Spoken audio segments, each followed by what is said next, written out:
Shri MK Haridas, താങ്കൾ എങ്ങനെയാണ് ഇതിനെ കാണുന്നത്? സ്വകാര്യ നിക്ഷേപമാണ് ഈ ബജറ്റിന്റെ ഹൈലൈറ്റ് എന്ന് പറയുന്നത്. അതിന് ന്യായീകരണവും വരുന്നുണ്ട്. ഈ സ്വകാര്യ നിക്ഷേപകർ വന്ന് കേരളത്തിൽ പണം മുടക്കാതെ ഇനി കേരളത്തിന് ഒരടി മുന്നോട്ട് വെക്കാൻ പറ്റുകയില്ല എന്നുള്ളതാണ്. സ്വകാര്യ മൂലധന നിക്ഷേപം കൊണ്ട് മാത്രമേ കേരളം രക്ഷപ്പെടൂ എന്നൊരു ചിന്ത കോൺഗ്രസിനും ഇപ്പോഴത്തെ മുഖ്യമന്ത്രിക്കും വന്നിട്ടുണ്ടെങ്കിൽ അത് സ്വാഗതാർഹമായ കാര്യമാണെന്ന കാര്യത്തിൽ യാതൊരുവിധ സംശയവുമില്ല മഞ്ജുഷെ. പക്ഷേ എളുപ്പമായിട്ട് ഈ സ്വകാര്യ മൂലധന നിക്ഷേപം കേരളത്തിൽ നടത്താൻ പറ്റുന്ന VD സതീശനോ കോൺഗ്രസ്സുകാരോ ചിന്തിക്കുന്നുണ്ടെങ്കിൽ അത് അങ്ങേയറ്റം അബദ്ധജടിലമായ ഒരു ചിന്താഗതിയാണ്. കാരണം ഭരിക്കുന്ന CPM-നേക്കാൾ, ഇവിടെ ശ്രീജിത്ത് പണിക്കർ സൂചിപ്പിച്ചതിന്റെ ബാക്കി പിടിച്ചിട്ടാണ് ഞാൻ പറയുന്നത്, ഭരിക്കുന്ന CPM-നേക്കാൾ അങ്ങേയറ്റം അപകടകാരികളാണ് ഭരിക്കാത്ത പ്രതിപക്ഷത്തിരിക്കുന്ന CPM.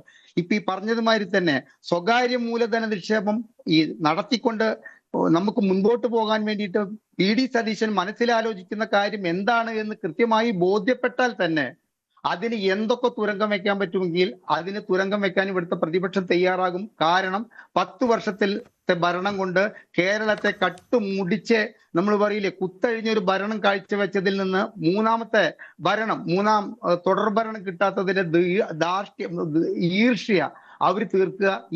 ഇത്തരത്തിലുള്ള VD സതീശന്റെ ഭാവനകൾക്കും സ്വപ്നങ്ങൾക്കും വിലങ്ങുതടിയായി നിൽക്കാൻ വേണ്ടി ശ്രമിക്കുന്ന ഒരു സമരമുറയുമായിട്ടായിരിക്കും അവർ മുൻപോട്ട് പോകുന്നത്. മഞ്ജുഷ, ഈ ബജറ്റ് എന്ന് പറഞ്ഞാൽ എന്താണ് മഞ്ജുഷ? എനിക്ക് മനസ്സിലാവുന്നില്ല. ഈ ബജറ്റിൽ അവതരിപ്പിക്കപ്പെടുന്ന കാര്യങ്ങൾ, അല്ലെങ്കിൽ ബജറ്റിൽ പ്രഖ്യാപിക്കപ്പെടുന്ന കാര്യങ്ങൾ, ബജറ്റിൽ മുൻപോട്ട് വെക്കുന്ന കാര്യങ്ങൾ, ബജറ്റിൽ കാണുന്ന ദീർഘവീക്ഷണങ്ങൾ, അത് പ്രായോഗികമായോ എന്ന് നോക്കാൻ വേണ്ടിയിട്ട് എന്ത് സംവിധാനമാണ് നമ്മുടെ ഇന്ത്യൻ ജനാധിപത്യത്തിലുള്ളത്? ജനങ്ങളെ വഞ്ചിതരാക്കാൻ വേണ്ടിയിട്ട് ഭരണഘടന വിഭാവനം ചെയ്യുന്ന ഒരു സംഭവം, ഉദാഹരണത്തിനില്ലയോ ഈ ഉത്സവകാലമായ കഴിഞ്ഞാൽ വർഷം തോറും നടത്തി വരാറുള്ള പൂരാഘോഷം ഈ വർഷവും വെടിക്കെട്ടോടുകൂടി ഞങ്ങൾ പൂർവാധികം ഭംഗിയായി നടത്താൻ നിശ്ചയിച്ചിരിക്കുന്നു എന്ന് പറഞ്ഞതുപോലെ, ഈ നോട്ടീസിൽ അച്ചടിക്കുന്നത് പോലെ ഇവിടെ ഈ ബജറ്റ് അവതരിപ്പിക്കുക എന്ന് കഴിഞ്ഞാൽ ആ ബജറ്റിലുള്ള എന്ത് കാര്യങ്ങൾ ഇവിടെ നടപ്പിലാക്കി എന്ന് ചോദിക്കാൻ ഇവിടെ ആരുമില്ല. അത് നടപ്പിലായോ എന്ന് നോക്കാനുള്ള ഒരു സംവിധാനം ഇവിടെ ഇല്ല. പിന്നെ എന്താണ് ഈ ബജറ്റ് കൊണ്ട് കാര്യം? ഇവിടെ VD സതീശൻ ഇന്ന് അവതരിപ്പിച്ചിരിക്കുന്ന ഈ ബജറ്റ് നാളത്തെ ജനങ്ങൾക്ക്, അതായത് റേഷൻ കടകളിൽ നിന്ന് റേഷൻ വാങ്ങിയിട്ട് 13 സബ്സിഡി സാധനങ്ങൾ സപ്ലൈകോയിൽ നിന്ന് വാങ്ങിയിട്ട് നിത്യജീവിതം നയിക്കുന്ന സാധാരണക്കാരായ ജനങ്ങൾക്ക് ഈ ബജറ്റ് കൊണ്ട് എന്താണ് നാളേക്ക്, അല്ലെങ്കിൽ ജൂലൈ 1-ാം തീയതി ഈ ബജറ്റ് പാസ്സായ ശേഷം ജനങ്ങൾക്കുണ്ടാകുന്ന മെച്ചം എന്ന് ചോദിച്ചു കഴിഞ്ഞാൽ മഞ്ജുഷിന് എന്ത് പറയാൻ പറ്റും? ഇവിടെ കോൺഗ്രസിനെ പ്രതികരിക്കുന്ന ശ്രീ ഡോക്ടർ ഹരിക്ക് എന്ത് പറയാൻ പറ്റും? ഒന്നുമില്ല. ഈ സ്വകാര്യ മൂലധന നിക്ഷേപം കൊണ്ട് കേരളത്തിന്റെ ഭാവി ഒരുപക്ഷെ ഭദ്രമാക്കാൻ സാധിച്ചേക്കാം എന്നേ പറയാൻ പറ്റൂ. കാരണം 4ഓളം ഇവിടെ എന്താണ് ലോക കേരള സഭകൾ നടത്തിയിട്ട് ഇതിന്റെ മറ്റൊരു മിറർ ഇമേജ് ആയിരുന്നു ഇടതുപക്ഷ ജനാധിപത്യ മുന്നണി ജനങ്ങൾക്ക് മുൻപിൽ കാഴ്ചവെച്ചത്. അതായത് സ്വകാര്യ മൂലധന നിക്ഷേപം ഈ ലോക കേരള സഭകൾ വഴി ഓരോരുത്തരും പ്രഖ്യാപിച്ചിട്ടുണ്ട്. ഞാനിപ്പോ ഈ ഏറ്റവും അവസാനം എടുത്തിട്ടുള്ള വിവരാവകാശ നിയമം വഴി ഈ 4 ലോക കേരള സഭകൾ നടത്തിയിട്ട് കേരളത്തിലേക്ക് 5 പൈസ ഇൻവെസ്റ്റ്മെന്റ് വന്നിട്ടില്ല. അപ്പോ VD സതീശനും മുൻപോട്ട് വെക്കുന്ന ഈ സ്വകാര്യ മൂലധന നിക്ഷേപം കൊണ്ട് നാളെ എന്ത് സംഭവിക്കും, അല്ലെങ്കിൽ അടുത്ത വർഷം എന്ത് സംഭവിക്കുമെന്ന് നമ്മൾ നോക്കിക്കഴിഞ്ഞു കഴിഞ്ഞാൽ അതൊക്കെ ഇതേപോലെ തന്നെ നിൽക്കുകയായിരിക്കും. അദ്ദേഹം കുറച്ച് പൊതുമേഖലാ സ്ഥാപനങ്ങളുടെ പേര് പറഞ്ഞു ഇതൊക്കെ നഷ്ടത്തിലാണെന്ന്. അടുത്ത കൊല്ലം ഈ ചർച്ചയിൽ എനിക്ക് പങ്കെടുക്കാൻ യോഗമുണ്ടെങ്കിൽ മഞ്ജുഷ ശ്രദ്ധിച്ചോളൂ, ആ പൊതുമേഖലാ സ്ഥാപനങ്ങളൊക്കെ ഇതേപോലെ നഷ്ടം കൊണ്ട് തന്നെയാണ് പോകുന്നത്. ഞാൻ അവസാനിപ്പിക്കുകയാണ്. എനിക്ക് പറയാനുള്ളത്, ഈ ഇടതുപക്ഷ ജനാധിപത്യം ഈ ജനങ്ങളിൽ കടുത്ത നികുതി ഭാരം ചുമത്തിയതിനെതിരെ അങ്ങേയറ്റം സമരം ചെയ്തിട്ടുള്ള ഒരു പാർട്ടിയാണ് കോൺഗ്രസ്. അതിലേറ്റവും പ്രധാനപ്പെട്ടതാണ് 1 പൈസ ഒരു ലിറ്ററിന് വെള്ളക്കരം കൂട്ടിയതിന്റെ പേരിൽ. അപ്പൊ അന്ന് വരയ്ക്ക് 44 രൂപ പ്രതിമാസം വെള്ളക്കരം അടച്ചിരുന്ന എനിക്ക് ഇപ്പൊ അതിന് 188 രൂപയായി മാറിയിരിക്കുന്നത് ഈ 1 പൈസ വർദ്ധിപ്പിച്ചത് കൊണ്ടാണ്. അപ്പൊ സാധാരണ ഈ കോർപ്പറേഷൻ വെള്ളം, മുനിസിപ്പാലിറ്റി വെള്ളം, തദ്ദേശ സ്വയംഭരണ സ്ഥാപനം സപ്ലൈ ചെയ്യുന്ന വെള്ളത്തെ മാത്രം ആശ്രയിക്കുന്നവർക്ക് എത്രത്തോളം വർധന ഉണ്ടായി എന്ന് ചോദിച്ചു കഴിഞ്ഞാൽ അതൊരു ജനങ്ങൾക്ക്, സാധാരണക്കാരായ ജനങ്ങളെ സംബന്ധിച്ചിടത്തോളം വലിയൊരു ഭാരമാണ്. ശരിയാണ് ശ്രീ MK ഹരിദാസ്, ഇവിടെ സ്വകാര്യ മൂലധന നിക്ഷേപം വന്നിട്ടേ ഇതൊക്കെ സാധ്യമാകൂ എന്നുള്ള രീതിയിലാണ് മുഖ്യമന്ത്രിയുടെ സംസാരം വന്നിരിക്കുന്നത്. അത് മാത്രമല്ല, വരവ് കുറഞ്ഞു എന്ന് സമ്മതിക്കുകയാണ്. ഇപ്പോൾ കഴിഞ്ഞ സർക്കാർ ബാലഗോപാലിന്റെ ബജറ്റിൽ പറഞ്ഞിരുന്നത് പോലെ അല്ല വരവിന്റെ കണക്ക്. അത്രയും വരവ് ഉണ്ടാവുകയില്ല, റവന്യൂ വരവ് ഉണ്ടാവുകയില്ല ഈ സാമ്പത്തിക വർഷം എന്ന് ബജറ്റിൽ പറയുന്നുണ്ട്. അതുമാത്രമല്ല, അതിനനുസരിച്ച് ചെലവും കുറയ്ക്കുകയാണ്. നികുതി ഭാരം ഇപ്പോൾ അടിച്ചേൽപ്പിക്കുന്നില്ല എന്നും അദ്ദേഹം പറയുന്നുണ്ട്. ഈ ബജറ്റിൽ പുതിയ നികുതി ഒന്നുമില്ല. പക്ഷെ താങ്കൾ പറഞ്ഞതുപോലെ ഒന്നും കുറച്ചിട്ടുമില്ല. അതിൽ ഏറ്റവും പ്രധാനപ്പെട്ട മറ്റൊരു കാര്യമുണ്ട്.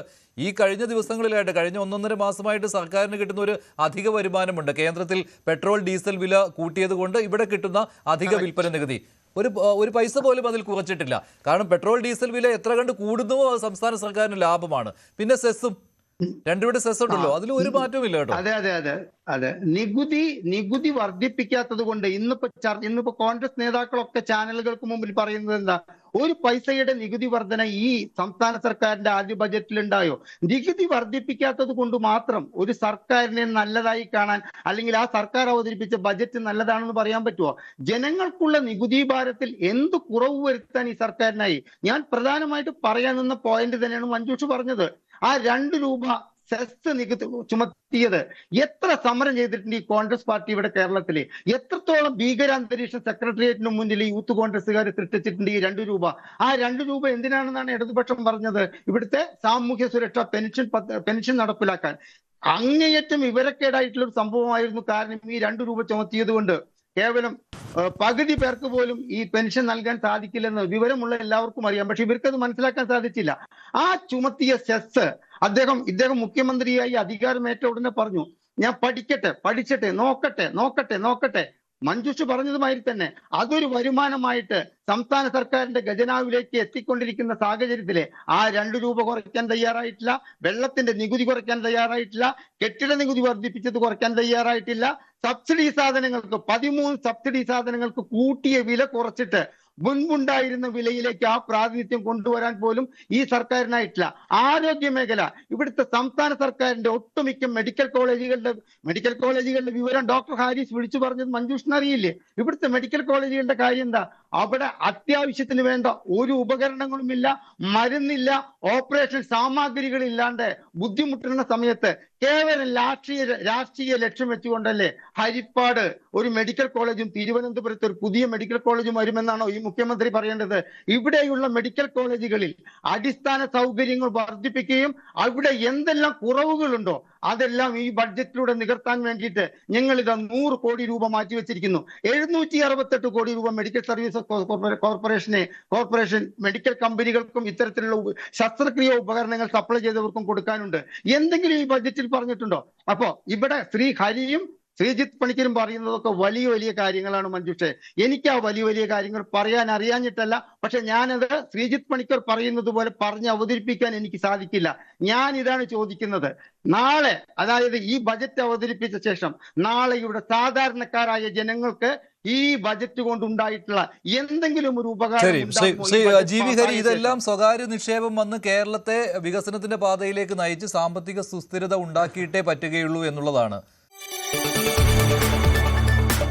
കൂടുതൽ വാർത്തകൾക്ക് news 18 Keralam YouTube channel subscribe ചെയ്യുക.